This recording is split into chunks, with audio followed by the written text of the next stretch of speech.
Hai, selamat kepada teman-teman yang merupakan pendukung dari klub Arsenal FC karena klub kesayangan Anda atau klub favorit Anda menjadi juara Piala FA tahun 2020 atau persisnya musim 2019-2020. Congratulations kepada teman-teman yang fans Arsenal dan juga Bung Binder, kan Arsenal tim favorit Bung Binder. Oh iya dong, Arsenal merupakan salah satu tim favorit saya selain Real Madrid. Ya, jika teman-teman memang sudah mengenal saya, sudah mengetahui tentang hal tersebut. Cuman saya kan tetap realistis ketika berbicara tentang Arsenal. Tapi Bung, kenapa nggak jagoin Arsenal? Ya, memang saya pendukung yang setia dari Arsenal bahkan sejak tahun 1989, teman-teman. Tapi saya melihat juga situasi dan kondisi dari Arsenal yang memang tidak selalu perform sesuai ekspektasi. Kapan mereka bisa menang melawan klub-klub yang sebetulnya diunggulkan di atas mereka, ya, tapi kapan juga mereka bisa justru kalah melawan klub papan tengah bahkan papan bawah. Itu teman-teman bisa melihat track recordnya di English Premier League.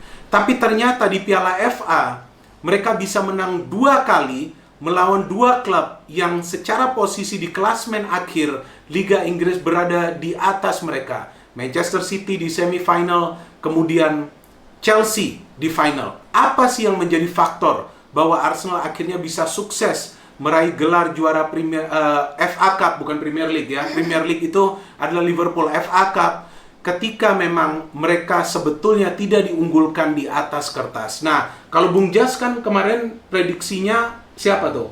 Arsenal. Nah, Arsenal yang akan juara ya. Saya justru memprediksi Chelsea yang akan menjadi juara, tapi Bung Jas memprediksi Arsenal. Apa sih faktor yang kamu menjagokan Arsenal? Boleh diceritain lagi nih ke teman-teman yang mungkin tidak menonton video kita yang kemarin ya. Iya, karena Aubameyang kan dia bisa skor gol. Lihat dong gol kedua dia. Iya, gol keduanya Aubameyang juga cantik ya, teman-teman, yang ia hasilkan pada pertandingan yang super ketat terjadi di final Piala FA tahun 2020. Dan di kubu Chelsea kenapa ya? Ada apa sama Chelsea ini sehingga mereka hanya bisa mencetak 1 gol? Ya, gak ada yang bisa skor gol di situ kecuali Timmy. Bukan Timmy ya, Tammy Oh, Abraham. iya.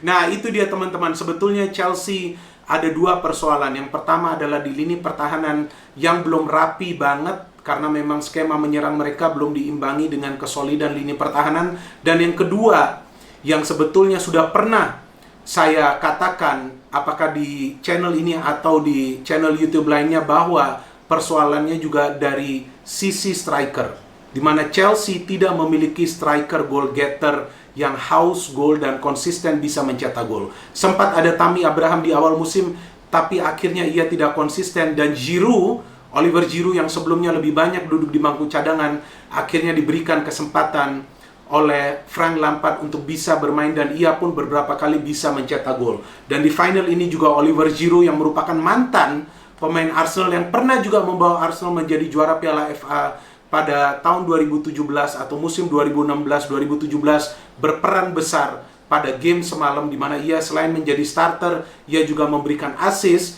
di mana kita tahu bahwa Chelsea yang mencetak gol terlebih dahulu pada game itu, di mana Oliver Giroud memberikan assist kepada Christian Pulisic.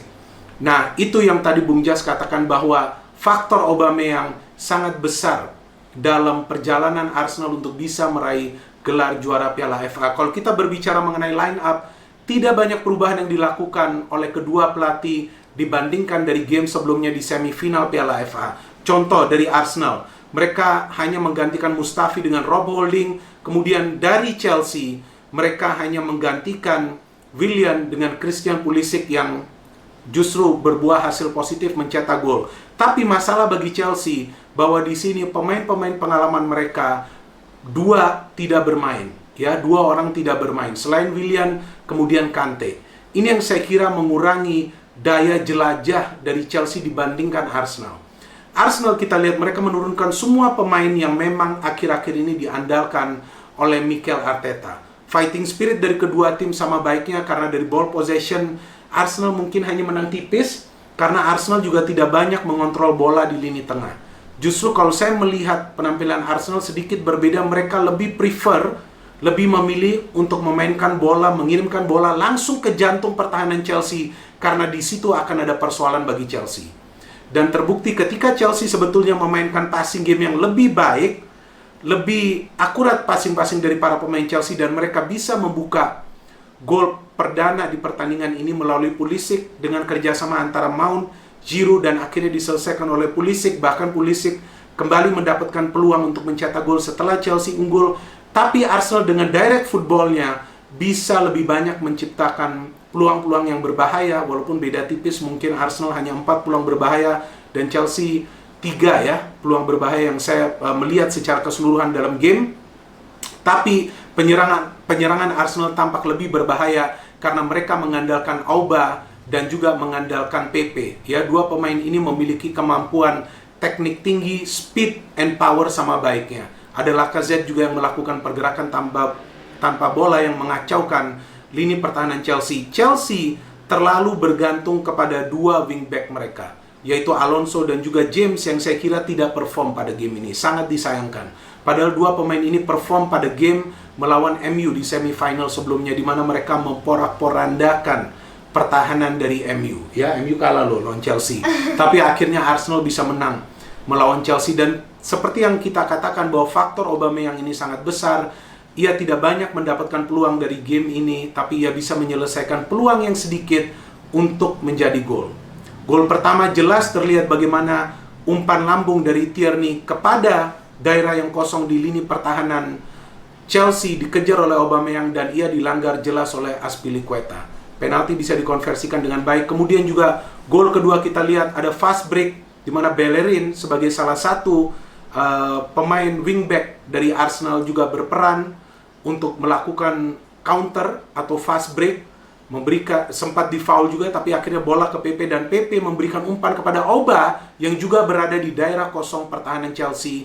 Ia sempat mengecoh Zuma, kemudian bisa menceploskan bola ke gawang dari Chelsea yang dikawal oleh Willy Caballero, yang sebetulnya juga lumayan bagus lah ya penampilannya pada pertandingan ini. Apalagi Kepa kan sudah mulai diragukan kemampuannya, dan bisa jadi juga Kepa dijual nih, Bung Jas, ya musim depan. Kita tahu bahwa tampaknya beberapa gol yang dijebol ke gawangnya ini seharusnya bisa di-save oleh Kepa. Ya itulah penilaian banyak orang ya, atau banyak pihak. Tapi kita belum tahu lagi nanti apa yang akan terjadi kepada Chelsea. Tapi saya kira bahwa di sini juga terlihat bagaimana para pemain Arsenal lebih tenang dalam menyusun serangan mereka dan juga dalam mengorganisasi permainan mereka.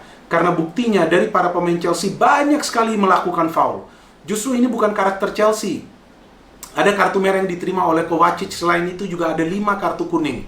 Selain juga kepada Kovacic ya. Artinya total ada 6 kartu kuning dan 1 kartu merah. Ini tidak biasa dilakukan oleh para pemain Chelsea. Tapi mereka justru tidak bisa menandingi daya jelajah dari para pemain Arsenal. Jadi itu yang saya bilang, daya jelajah para pemain Chelsea untuk mengcover lapangan ini kalah dari para pemain Arsenal.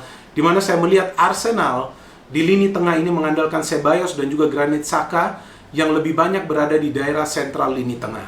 Ini sangat menguntungkan bagi Arsenal. Jadi mereka bisa mencegah Chelsea untuk tidak banyak melakukan counter. Karena kita tahu Chelsea memiliki pemain-pemain yang cepat seperti Mount dan juga Pulisic, ditambah 2 wingback mereka yang sebetulnya tidak berfungsi pada game ini.